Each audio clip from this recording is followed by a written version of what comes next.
Et j'introduis Monsieur Jean-Pierre Fournet, qui est un chercheur indépendant, mais qui est diplômé de l'école du Louvre, sous la direction de Daniel Alcouf. Et il est pratiquement le plus grand spécialiste des cuirs dorés en France.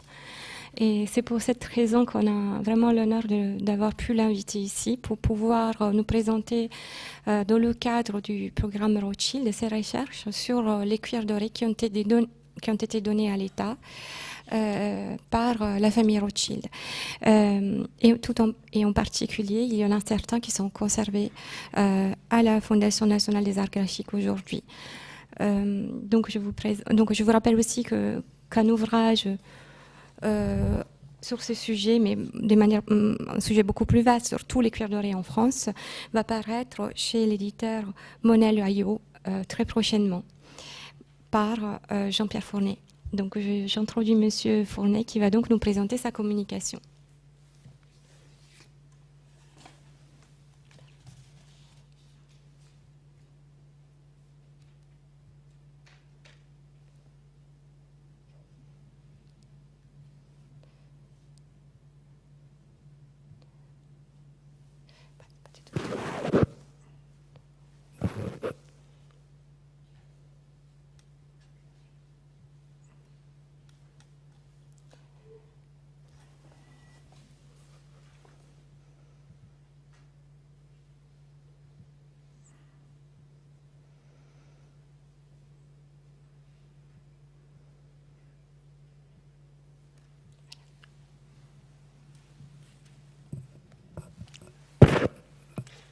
Bien, bonjour mesdames et messieurs.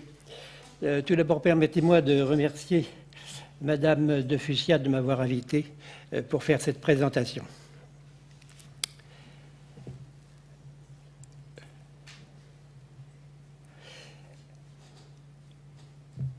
Les objets en cuir doré des collections Rothschild conservés dans les institutions publiques françaises sont peu nombreux.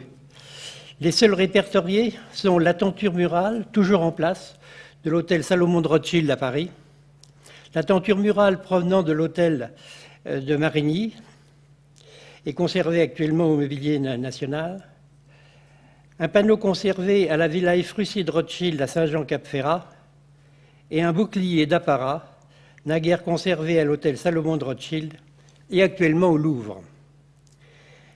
Des tentures en cuir doré ornaient aussi le château de Boulogne, mais aujourd'hui détruite, leur décor est tout à fait inconnu.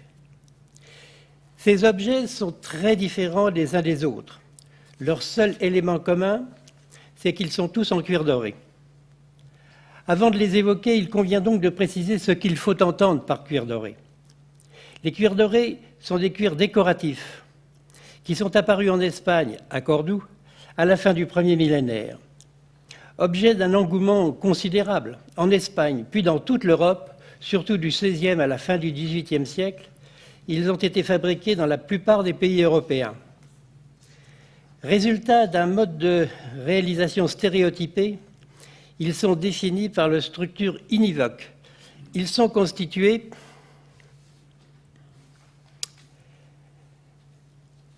de 6 strates superposées. La couche la plus profonde est le support de cuir de mouton, de chèvre ou de veau.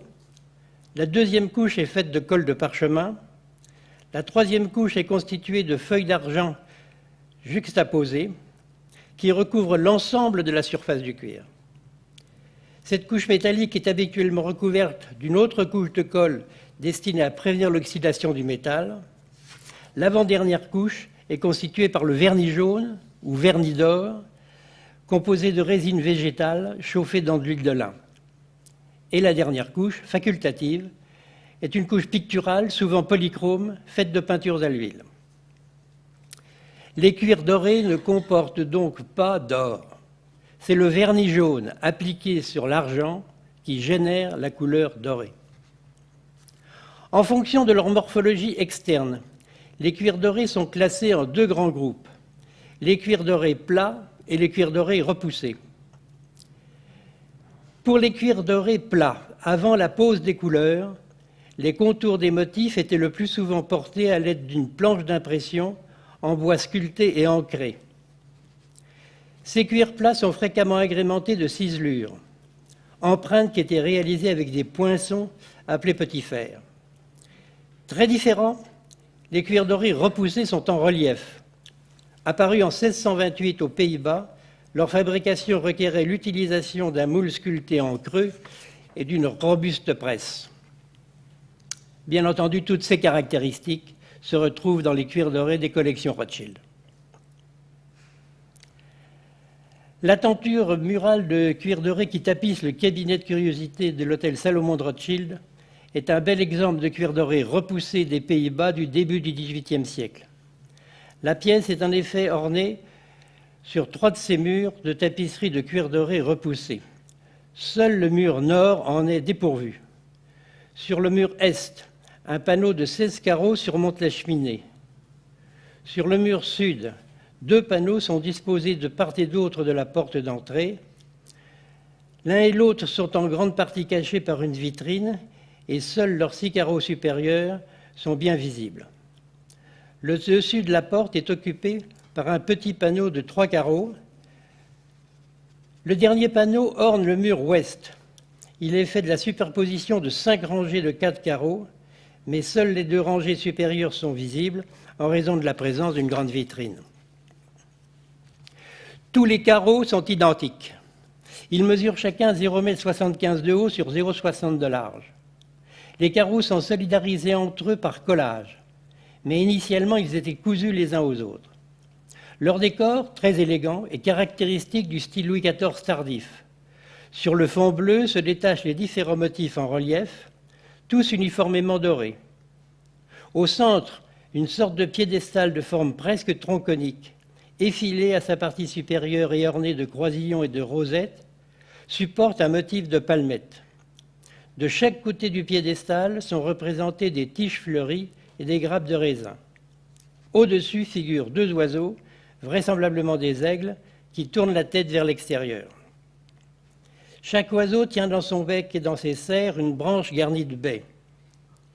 L'ensemble est entouré d'un cadre presque hexagonal, dont les bords, rectilignes ou à peine incurvés, sont faits d'une large bande striée qui s'enroule aux angles supérieurs. Les motifs périphériques des carreaux s'articulent parfaitement avec les motifs correspondants des carreaux voisins. Ce décor, communément appelé décor aux aigles, semble avoir été inspiré par un dessin pour tissu réalisé par Daniel Marot en 1712. Ce décor de cette tenture peut être rapproché d'un décor comparable qui est conservé à l'hôtel de ville de Furnes, en Belgique. Or, celle-ci peut être formellement attribuée à l'atelier de Carolus Jacobs à Malines, puisque l'attestation du paiement est conservée aux archives communales de Furnes. Compte tenu de la similitude des décors, il est donc logique de proposer d'attribuer les cuirs dorés de l'hôtel Salomon de Rothschild à cet atelier malinois, mais sans toutefois se départir d'une certaine prudence, car ce décor, d'emblée très apprécié et aujourd'hui encore souvent rencontré, a été très abondamment copié et au moins 6 variantes de cette œuvre ont été reconnues. Les différences portent sur des détails. Elles sont tantôt aisément visibles, comme sur ce cliché, tantôt plus difficiles à déceler.